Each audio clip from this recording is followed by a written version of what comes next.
Dopo lo smart working, il Covid fa nascere anche il balcony working, il lavoro dal balcone. Il luogo è Palazzo Ferrofini a Venezia, sede del Consiglio regionale del Veneto. L'uomo fuori dalla finestra è un alto dirigente della regione, vaccinato una prima volta e guarito dal Covid, arrivato però da Palazzo Balbi, sede della presidenza e della giunta regionale, senza Green Pass.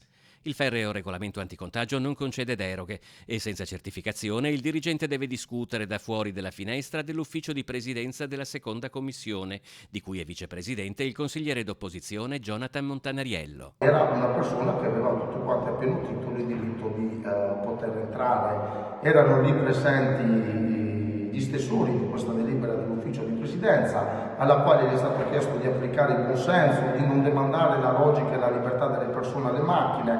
Non si trattava di un Novax, era una persona che aveva un Green Pass anonimo che non veniva letto. La grande anomalia è che questa persona quotidianamente lavora nei palazzi della regione Veneto e quindi vuol dire che per i consiglieri regionali un trattamento di serie A tutela l'ennesima potenza e dopo invece negli altri palazzi governativi, come avviene, questa persona quotidianamente ci entra e ci lavora. A Palazzo Ferrofini, dove si parla di un problema tecnico, con una sola dose il certificato non veniva letto, fanno osservare come la delibera sull'obbligo di Green Pass abbia permesso di poter tornare al lavoro in presenza in sicurezza. In ogni caso, il segretariato generale è stato attivato per uniformare i regolamenti tra le due sedi coinvolte dalla vicenda, quelle della Giunta e del Consiglio regionale.